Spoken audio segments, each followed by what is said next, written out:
Back when I was 20, during the summer before my senior year of college, I landed an internship at a financial services firm downtown. It wasn't anything glamorous, mostly data entry, spreadsheets, and staring at a computer all day, but it paid decently and looked great on a resume. There were 7 other interns with me, all squeezed into this open office section full of low cubicles. They didn't offer much privacy, just enough to make small talk feel optional. Out of the 7, 5 were people I genuinely liked. A chill, down-to-earth mix of college students who didn't take the internship too seriously. Another guy, Eric, treated the whole thing like it was life or death. He barely spoke and typed like the keyboard had personally offended him. But the 7th intern, Alex, was something else entirely. When I first met him, he seemed normal enough, maybe a little awkward, but we all were on the first day. He was tall, thin, pale, with a messy mop of dark hair that always looked slightly unwashed. He definitely didn't fit the typical finance intern mold. But that wasn't what threw me off. It was the way he acted around me. At first it was subtle. He'd pop up at my cubicle during the day, leaning over the divider in a way that exaggerated his height. Because the cubicle walls were low, it made him look freakishly tall, like 7 feet tall, only his head appearing above the wall. He'd tilt his head, grin with this strange, frozen smile, and start talking in a deliberately weird, creepy voice, like he was trying to unsettle me. I'd laugh it off awkwardly, pretending I thought it was funny, but deep down I thought it was incredibly strange for a professional setting. He'd say random stuff like, "working hard," or "hardly working, Ronnie," in this slow, unnatural tone, holding the smile way too long. At first I assumed he was just quirky or trying too hard to stand out. Some interns are like that. I didn't want to make a big deal out of it. But then it started happening every single day. At least once a day, I'd see his head slowly rise over my cubicle wall, that same stretched grin on his face, followed by some bizarre conversation that never made sense. Sometimes he'd tell jokes with no punchline. Sometimes he'd mutter completely random phrases, and he always used that same unsettling voice, almost like a soft, taunting whisper. Honestly, the closest comparison I can think of now is the voice Charlie Hunnam used when playing Ed Gein. The other interns noticed it too, but they brushed it off, assuming Alex was just trying to be funny. I think most of them assumed Alex and I had some kind of inside joke or rapport, but we didn't. Not at all. There was something about the way he directed everything only at me that made me deeply uncomfortable. I never treated him differently. It was like he had picked me as his personal audience for whatever creepy act he was putting on. As the weeks passed, his visits grew longer. He'd lean over and stay there for minutes, just staring at me while talking, sometimes not even talking, just looking. I'd fake a laugh, say I had work to finish, and hope he'd leave. He rarely did.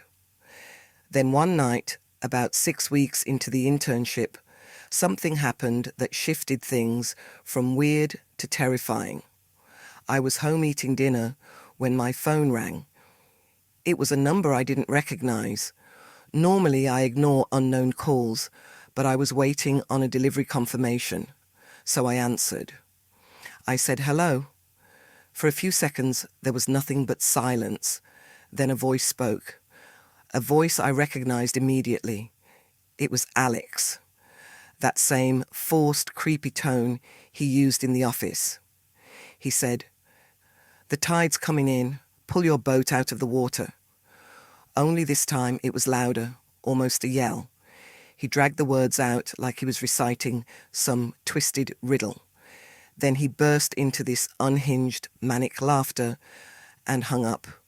What made my skin crawl wasn't just the call. It was the fact that I never gave Alex my number. Not once. I texted the number back, asking if it was Alex. But the text said, "Not delivered." When I looked up the number, it was a landline. That's when the fear really hit me. How did he get my number? Why was he calling me like that? I tried rationalizing it. Maybe he got my number off a company contact sheet. But even then, the way he said that line, the laugh, the tone, it didn't feel like a joke anymore. It felt like he was trying to scare me, actually scare me, and he was succeeding. That Monday, when I arrived at the office, Alex wasn't there. His desk was empty, and the morning passed without a single sign of him. I finally went to our supervisor, Martin, and asked if Alex might have gotten my phone number through the company. Martin looked confused. He told me interns didn't have access to employee information at all. Then he added something that made my stomach drop. Alex had been fired the previous Friday for refusing to do any work and ignoring multiple warnings. That's when I told him about the phone call. Martin was surprised, and a few interns nearby overheard. They chimed in immediately, nodding, saying they always thought Alex was creepy, that he'd made them uncomfortable too. I told them everything. The cubicle visits, the weird voice, the way he would stare, all of it.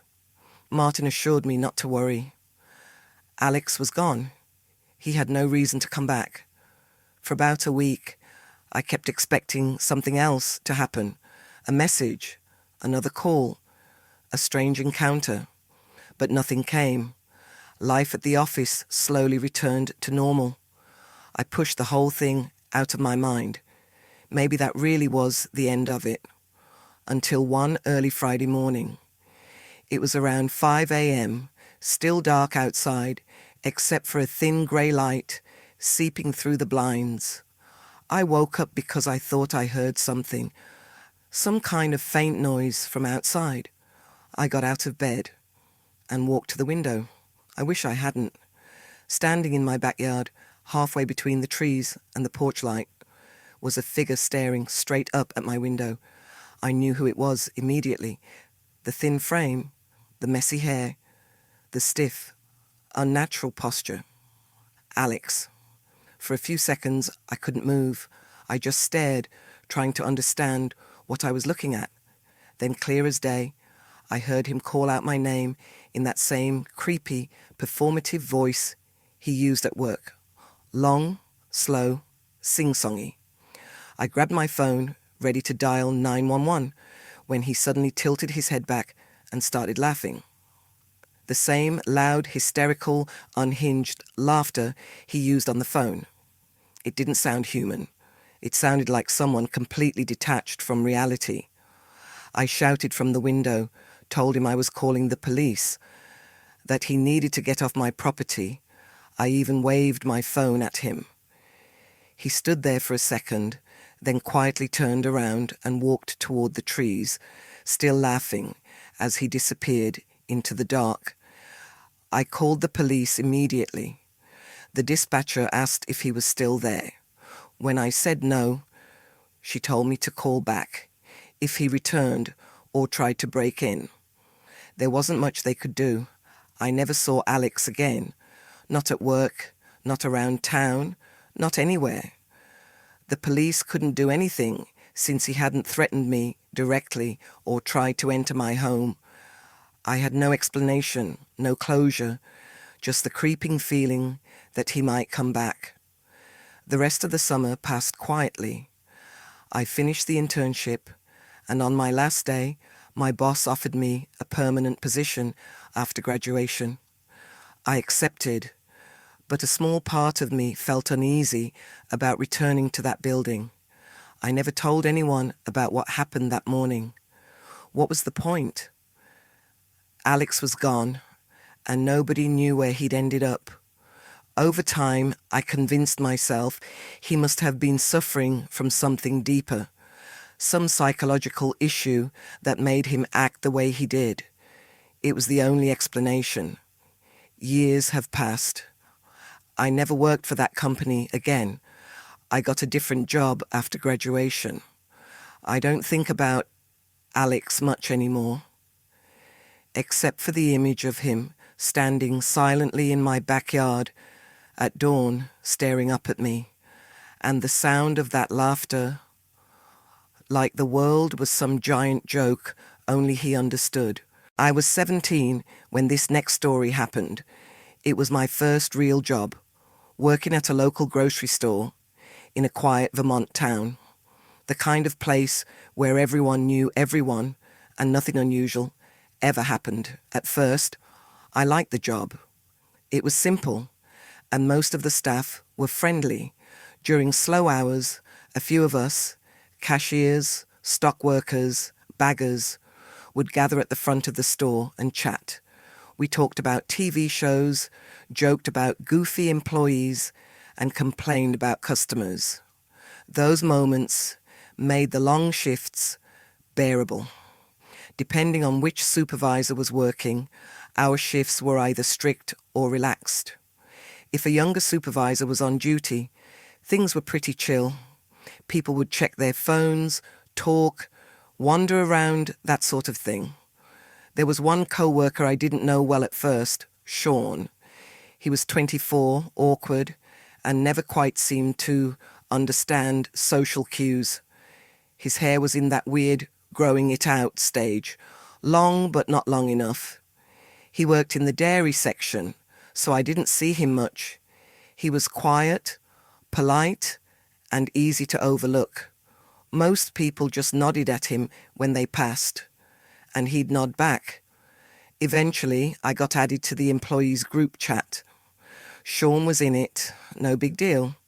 But then Sean started messaging me directly. At first, it was harmless, questions about shifts, schedules, errands. But over the next few weeks, he started trying to get closer.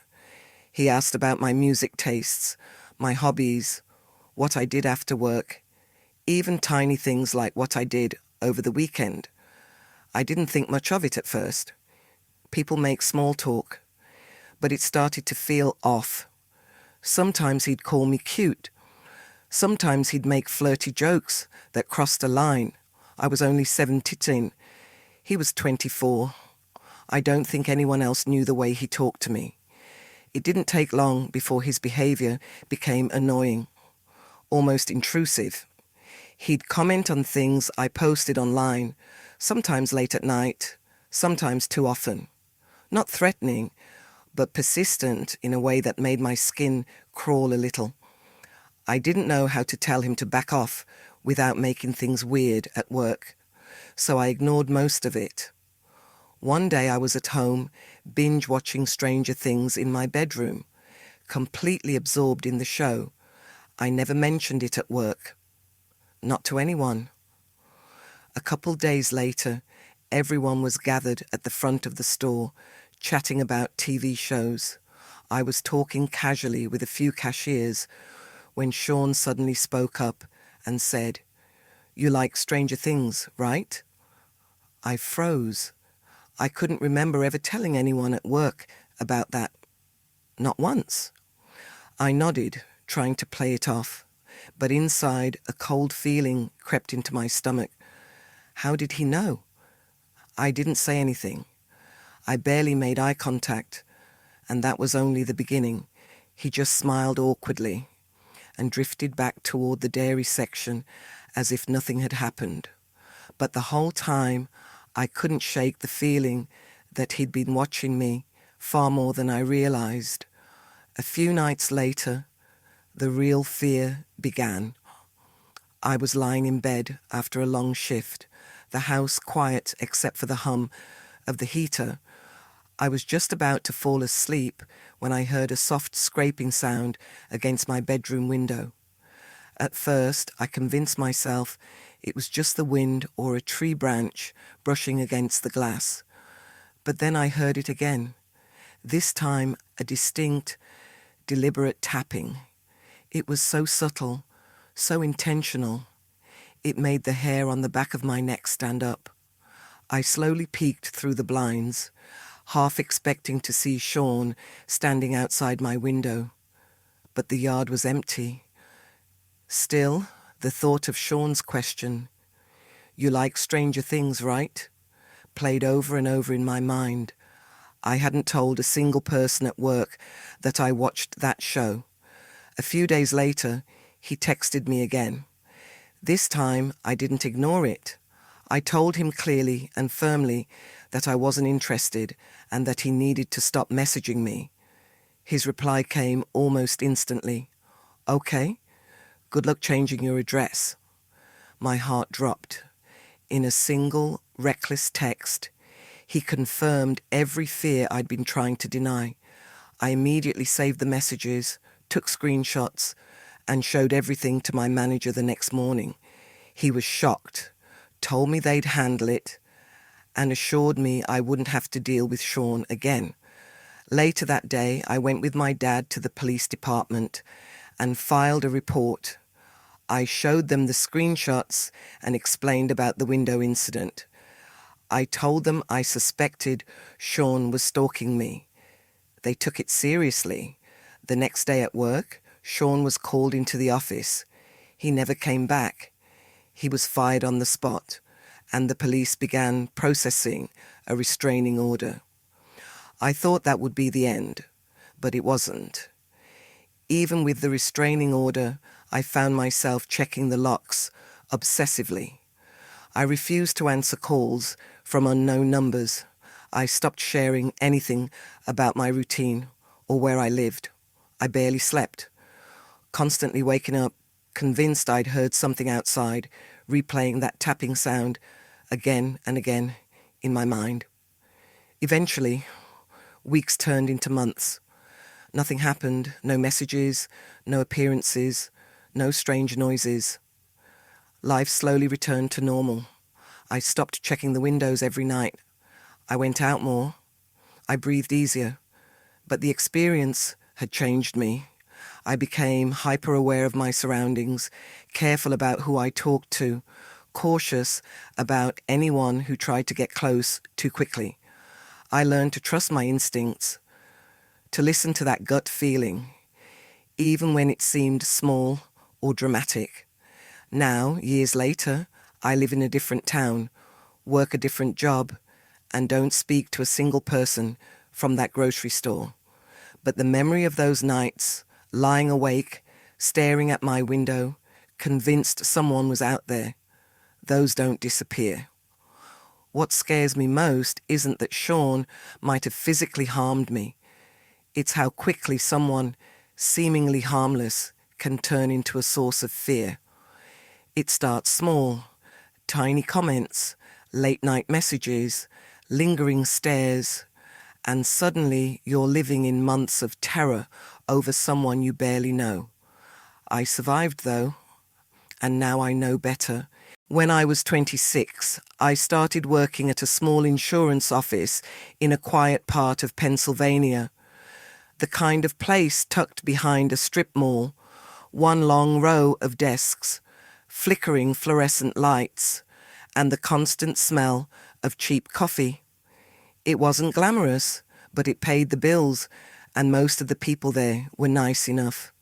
The job could get painfully boring, especially on slow days when the phones barely rang. But it was easy work. I usually worked the day shift, but on this particular Friday, I had volunteered to stay late. We were behind on filing a batch of client records, and a few of us agreed to help close up. There was a storm warning that afternoon, the kind that takes over every TV station. When I woke up and saw the sky, I knew it was going to be one of those dark, violent storms. By 3 p.m., the rain was pouring so heavily you couldn't see the end of the street. Thunder shook the windows every few minutes, and bolts of lightning lit up the office like camera flashes. Honestly, the storm made the office feel cozy. Our manager let most of the employees leave early before the weather got worse. Only a couple of us stayed behind to finish the paperwork. The only other person who stayed was a guy named Tom, who had started working there about 2 weeks earlier. He was in his early 30s, tall, quiet, and off-putting in a way I couldn't quite describe. Not creepy, just strange. He rarely talked to anyone, but he always seemed to show up wherever I was. If I went to make coffee, he'd be there 2 minutes later. If I restocked paper, he'd pretend he needed to do the same. I figured he was just socially awkward. By 5 p.m., the storm was in full force. Lightning flashed every few seconds and thunder shook the floor. The office felt emptier than usual, and the steady hum of the fluorescent lights was drowned out by the storm outside. Tom sat a few rows down, typing something on his computer. From where I sat, it looked like nonsense. Every time I glanced up, I caught him staring in my direction. At first, I ignored it and tried to focus on my work, but after an hour, I realized he hadn't gotten up once. Around 6:30, the power began flickering. Both of us laughed nervously when the lights dimmed, but Tom still didn't say a word. The next flicker lasted longer, and then the power went out completely. The office fell silent except for the pounding rain. The emergency lights kicked in, filling the room with a faint orange glow. I said something about it, maybe being a good time to leave, but Tom didn't respond. I heard keys jingling and then the sound of the front door locking. He muttered, "It's not safe to go outside right now." Something about the way he said it sent a chill down my spine. I grabbed my bag and jacket, pretending to stay calm while planning to wait a few minutes and then head out. Without power, the whole building felt smaller. The emergency lights barely lit the hallways, and the storm outside roared like it was trying to tear the place apart. When I returned to the front, Tom was standing at the door, staring out into the pitch-black parking lot. The rain was falling so hard, I couldn't even see the cars. I told him I was going to call my boyfriend to let him know I'd be home soon. He didn't respond. He didn't even look at me.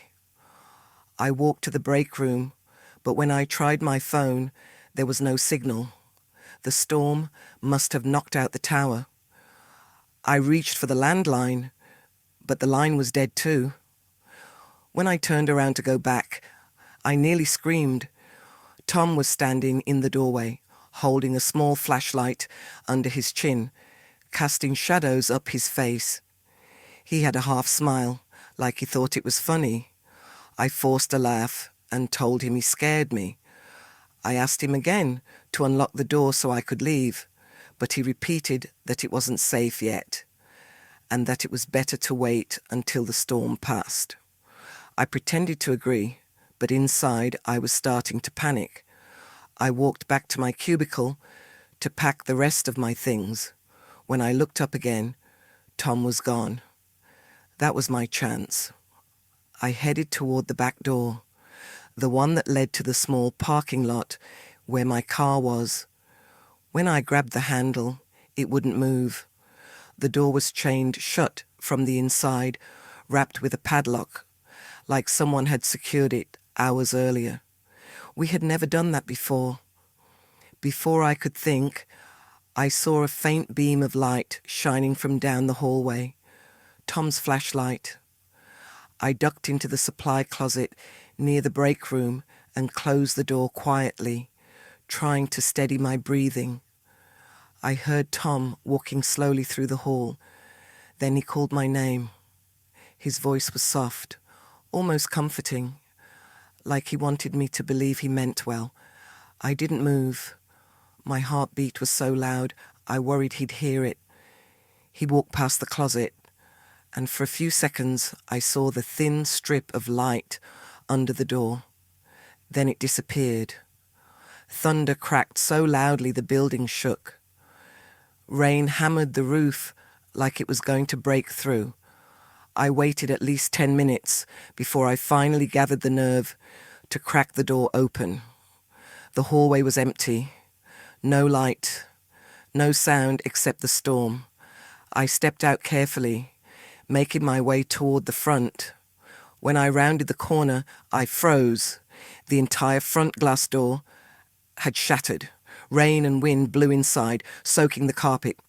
Tom was nowhere in sight. Maybe he went outside. Maybe he was still inside. I didn't care. I sprinted through the broken doorway into the storm, ran to my car, and fumbled with my keys. My hands were shaking so badly, I could barely get the key in the ignition. I sped out of the parking lot without looking back. When I got home, I locked every door in the house and sat in silence, listening to the storm rage outside. I didn't sleep at all. The next morning, I told my manager everything. He didn't believe me until he arrived at the office and saw the shattered glass himself. He called the police, who took my statement. They said Tom must have taken off.